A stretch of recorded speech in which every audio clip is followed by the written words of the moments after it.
ओम शांति। 5 अक्टूबर 2020 साकार मुरली। आज की मुरली का सार है। मीठे बच्चे, एकांत में बैठ अब ऐसा अभ्यास करो जो अनुभव हो मैं शरीर से भिन्न आत्मा हूँ। इसको ही जीते जी मरना कहा जाता है। प्रश्न: एकांत का अर्थ क्या है? एकांत में बैठ तुमको कौन सा अनुभव करना है? उत्तर: एकांत का अर्थ है एक की याद में इस शरीर का अंत हो, अर्थात एकांत में बैठ ऐसा अनुभव करो कि मैं आत्मा इस शरीर को छोड़ बाप के पास जाती हूँ। कोई भी याद ना रहे, बैठे बैठे अशरीरी हो जाओ, जैसे कि हम इस शरीर से मर गए। बस हम आत्मा हैं, शिव बाबा के बच्चे हैं। इस प्रैक्टिस से देह भान टूटता जाएगा। ओम शांति। बच्चों को बाप पहले पहले समझाते हैं कि मीठे मीठे बच्चों, जब यहाँ बैठते हो तो अपने को आत्मा समझ बाप को याद करते रहो और कोई तरफ बुद्धि नहीं जानी चाहिए।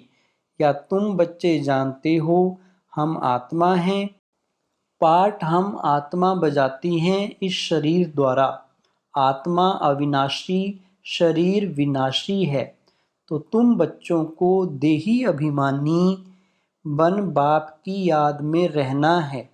हम आत्मा हैं, चाहें तो इन ऑर्गन्स से काम लेवें व ना लेवें। अपने को शरीर से अलग समझना चाहिए। बाप कहते हैं अपने को आत्मा समझो, देह को भूलते जाओ। हम आत्मा इंडिपेंडेंट हैं। हमको सिवाय एक बाप के और कोई को याद नहीं करना है। जीते जी मौत की अवस्था में रहना है।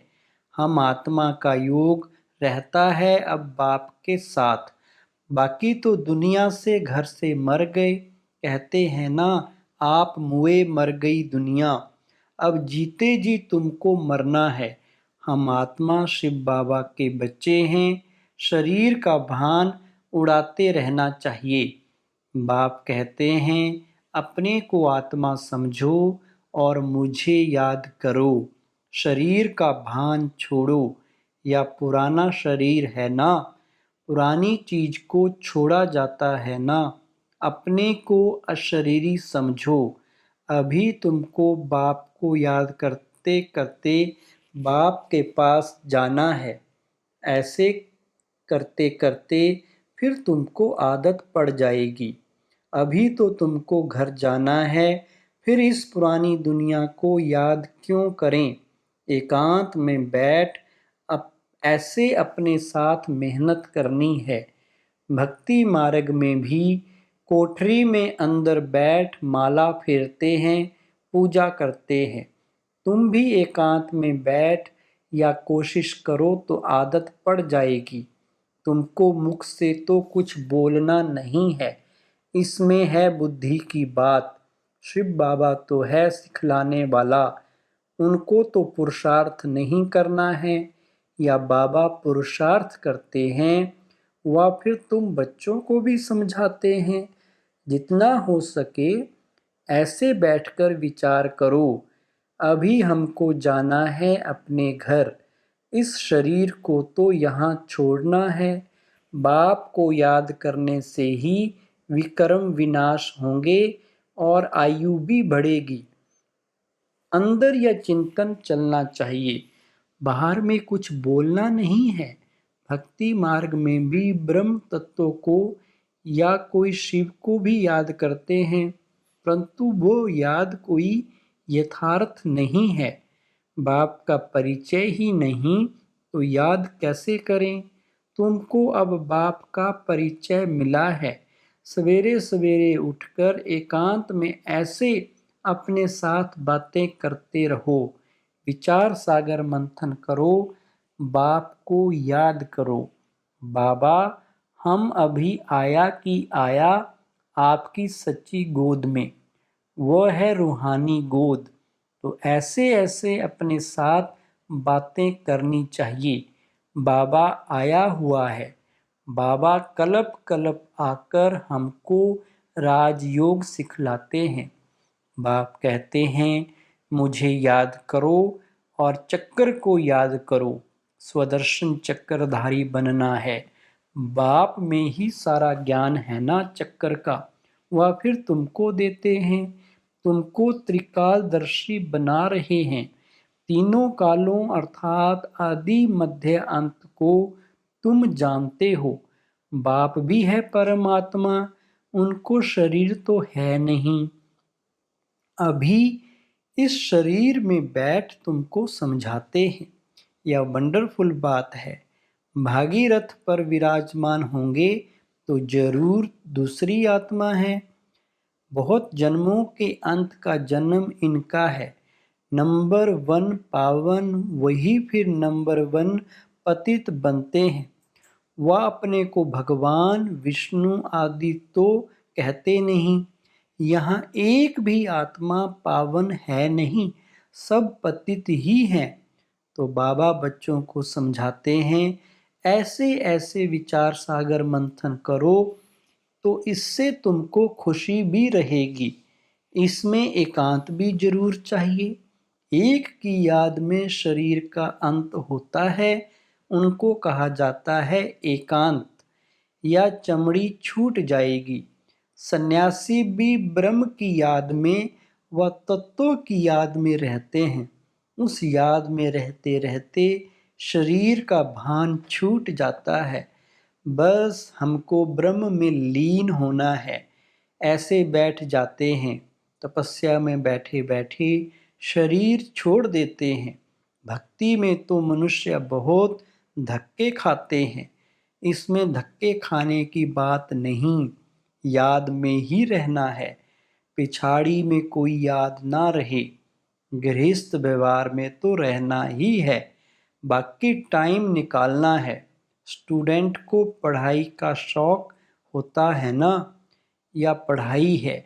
अपने को आत्मा ना समझने से बाप, टीचर, गुरु सबको भूल जाते हैं। एकांत में बैठ ऐसे ऐसे विचार करो। गृहस्थी घर में तो वाइब्रेशन ठीक नहीं रहता है। अगर अलग प्रबंध है तो एक कोठरी में एकांत में बैठ जाओ। माताओं को तो दिन में भी टाइम मिलता है। बच्चे आदि स्कूल में चले जाते हैं। जितना टाइम मिले यही कोशिश करते रहो। तुमको तो एक घर है। बाप को तो कितने ढेर के ढेर दुकान हैं, और ही वृद्धि होती जाएगी। मनुष्यों को तो धंधे आदि की चिंता होती है तो नींद भी फिट जाती है। या व्यापार भी है ना। कितना बड़ा शराब है, कितना बड़ा मट्टा सट्टा करते हैं। पुराने शरीर आदि लेकर नया देते हैं। सबको रास्ता बताते हैं। या भी धंधा उनको करना है, या व्यापार तो बहुत बड़ा है। व्यापारी को व्यापार का भी ख्याल रहता है। बाबा ऐसे ऐसे प्रैक्टिस करते हैं, फिर बतलाते हैं ऐसे ऐसे करो। जितना तुम बाप की याद में रहेंगे तो स्वतः ही नींद फिट जाएगी। कमाई में आत्मा को बहुत मजा आएगा। कमाई के लिए मनुष्य रात में भी जागते हैं। सीजन में सारी रात भी दुकान खुला रहता है। तुम्हारी कमाई रात को और सवेरे को बहुत अच्छी होगी।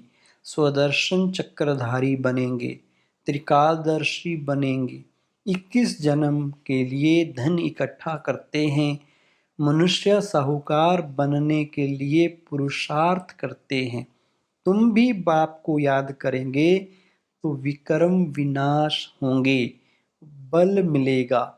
याद की यात्रा पर नहीं रहेंगे तो बहुत घाटा पड़ जाएगा, क्योंकि सिर पर पापों का बोझा बहुत है।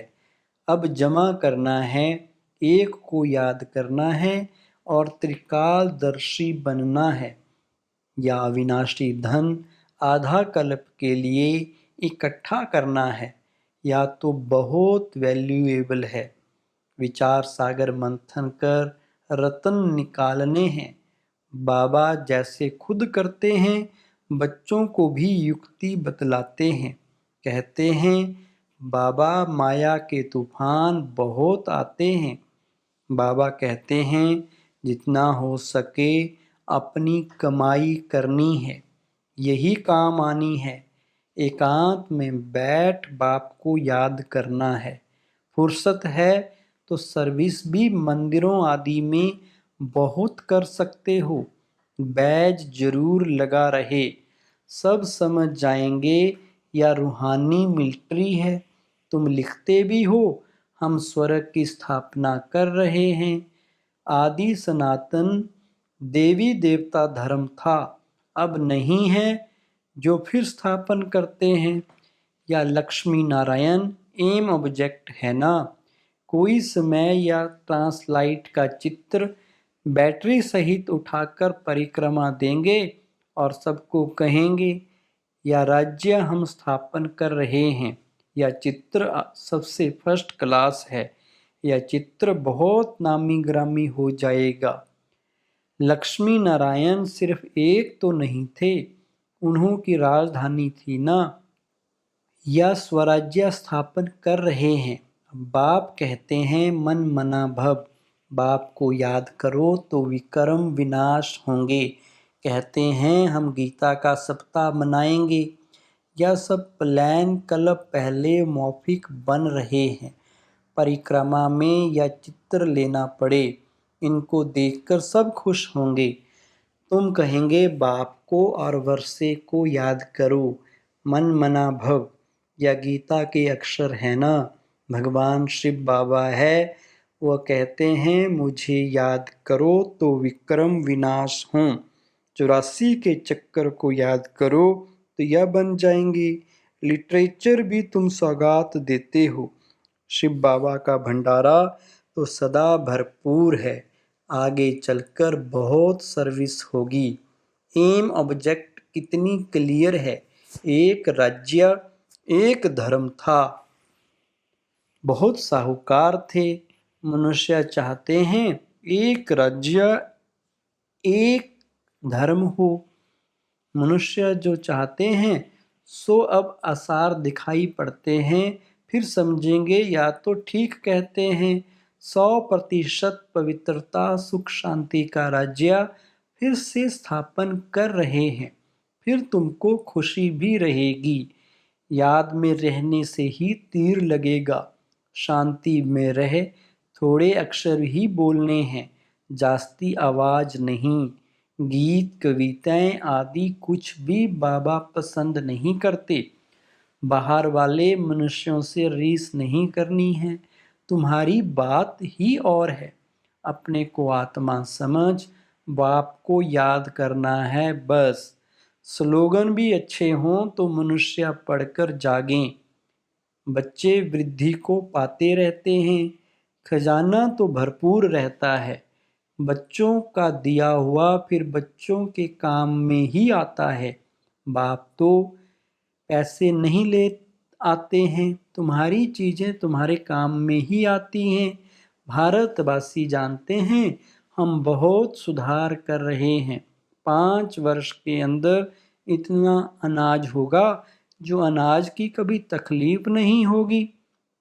और तुम जानते हो ऐसी हालत होगी जो अन्न खाने के लिए नहीं मिलेगा। ऐसे नहीं अनाज कोई सस्ता होगा। तुम बच्चे जानते हो हम 21 जन्म के लिए अपना राज्य भाग्य पा रहे हैं। या थोड़ी बहुत तकलीफ तो सहन करनी ही है। कहा जाता है खुशी जैसी खुराक नहीं। अतीन्द्रिय सुख गोप गोपियों का गाया हुआ है। ढेर बच्चे हो जाएंगे। जो भी सैपलिंग वाले होंगे वो आते रहेंगे। झाड़ यहाँ ही बढ़ना है ना। स्थापना हो रही है और धर्मों में ऐसा नहीं होता है। वह तो ऊपर से आते हैं, या तो जैसे कि झाड़ स्थापन हुआ ही पड़ा है। इसमें फिर नंबरवार आते जाएंगे। वृद्धि को पाते जाएंगे, तकलीफ कुछ नहीं। उन्हों की तो ऊपर से आकर पाठ बजाना ही है, इसमें महिमा की क्या बात है। धर्म स्थापक के पिछाड़ी आते रहते हैं, वह शिक्षा क्या देंगे सदगति की, कुछ भी नहीं। यहाँ तो बाप भविष्य देवी देवता धर्म की स्थापना कर रहे हैं। संगम युग पर नया सैपलिंग लगाते हैं ना, पहले पौधों को गमले में लगाकर फिर नीचे लगा देते हैं, वृद्धि होती जाती है। तुम भी अब पौधा लगा रहे हो, फिर सतयुग में वृद्धि को पाए राज्य भाग्य पाएंगे। तुम नई दुनिया की स्थापना कर रहे हो। मनुष्य समझते हैं अर्जुन कलयुग में बहुत वर्ष पड़े हैं, क्योंकि शास्त्रों में लाखों वर्ष लिख दिए हैं।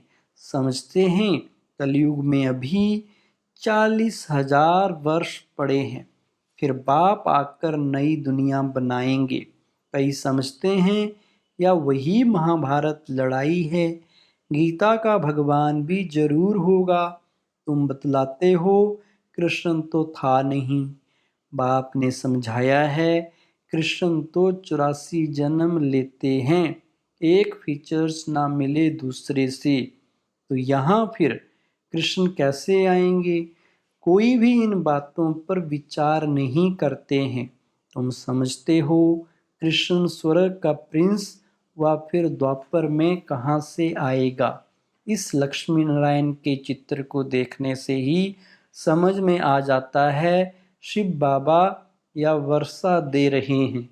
सतयुग की स्थापना करने वाला बाप ही है, या गोला झाड़ आदि के चित्र कम थोड़े ही हैं। एक दिन तुम्हारे पास ये सब चित्र ट्रांसलाइट के बन जाएंगे, फिर सब कहेंगे हमको ऐसे चित्र ही चाहिए। इन चित्रों से फिर विहंग मार्ग की सर्विस हो जाएगी। तुम्हारे पास बच्चे इतने आएंगे जो फुर्सत नहीं रहेगी, ढेर आएंगे, बहुत खुशी होगी। दिन प्रतिदिन तुम्हारा फोर्स बढ़ता जाएगा। ड्रामा अनुसार जो फूल बनने वाले होंगे उनको टच होगा। तुम बच्चों को ऐसे नहीं कहना पड़ेगा कि बाबा इनकी बुद्धि को टच करो। टच कोई बाबा थोड़े ही करते हैं, समय पर आपे ही टच होगा। बाप तो रास्ता बताएंगे ना। बहुत बच्चियां लिखती हैं हमारे पति की बुद्धि को टच करो। ऐसे सबकी बुद्धि को टच करेंगे फिर तो सब स्वर्ग में इकट्ठे हो जाएं। पढ़ाई की ही मेहनत है, तुम खुदाई खिदमतगार हो ना। सच्ची सच्ची बात बाबा पहले से ही बता देते हैं क्या क्या करना है। ऐसे चित्र ले जाने पड़ेंगे, सीढ़ी का भी ले जाना पड़े। ड्रामा अनुसार स्थापना तो होनी ही है। बाबा सर्विस के लिए जो डायरेक्शन देते हैं उस पर ध्यान देना है। बाबा कहते हैं बैजिज किस्म किस्म के लाखों बनाओ, ट्रेन की टिकट लेकर 100 माइल तक सर्विस करके आओ। एक डिब्बे से दूसरे डिब्बे में, फिर तीसरे में। बहुत सहज है। बच्चों को सर्विस का शौक रखना चाहिए। अच्छा, मीठे मीठे सिकिलिधे बच्चों प्रति माता पिता बाप दादा का याद प्यार और गुड मॉर्निंग। रूहानी बाप की रूहानी बच्चों को नमस्ते। हम रूहानी बच्चों की रूहानी बाप दादा को नमस्ते। धारणा के लिए मुख्य सार है। नंबर 1, विचार सागर मंथन कर अच्छे अच्छे रतन निकालने हैं, कमाई जमा करनी है। सच्चा सच्चा खुदाई खिदमतगार बन सेवा करनी है। नंबर 2, पढ़ाई का बहुत शौक रखना है। जब भी समय मिले एकांत में चले जाना है। ऐसा अभ्यास हो जो जीते जी इस शरीर से मरे हुए हैं। इस स्टेज का अनुभव होता रहे, देह का भान भी भूल जाए। वरदान है, भिन्नता को मिटाकर एकता लाने वाले सच्चे सेवाधारी भव। विस्तार, ब्राह्मण परिवार की विशेषता है अनेक होते हुए भी एक। आपकी एकता द्वारा ही सारे विश्व में एक धर्म, एक राज्य की स्थापना होती है। इसलिए विशेष अटेंशन देकर भिन्नता को मिटाओ और एकता को लाओ, तब कहेंगे सच्चे सेवाधारी। सेवाधारी स्वयं प्रति नहीं, लेकिन सेवा प्रति होते हैं। स्वयं का सब कुछ सेवा प्रति स्वाहा करते हैं। जैसे साकार बाप ने सेवा में हड्डियां भी स्वाहा की, ऐसे आपकी हर कर्मेंद्रिय द्वारा सेवा होती रहे। स्लोगन है, परमात्म प्यार में खो जाओ तो दुखों की दुनिया भूल जाएगी। ओम शांति।